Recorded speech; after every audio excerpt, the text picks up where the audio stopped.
வா. 1 boiled egg plus சத்து மாவு. எவ்வளோ சந்தோஷம், சோறு கிடைக்க போகுதுன்னு நினச்சி. வா சாப்பிட.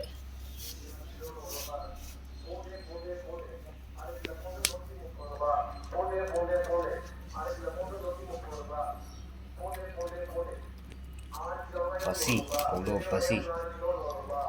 உன்ன மாதிரி தான் எனக்கும் பசிக்குது. வண்டி வேறு ஃபால்ட் ஆகுது.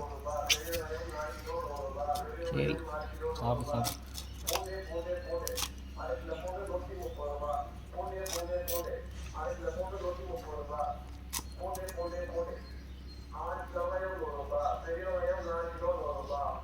சத்து மாவையும் சாப்பிடுப்பா. ஓகே, முடிகிறது இத்துடன் இந்த பதிவு.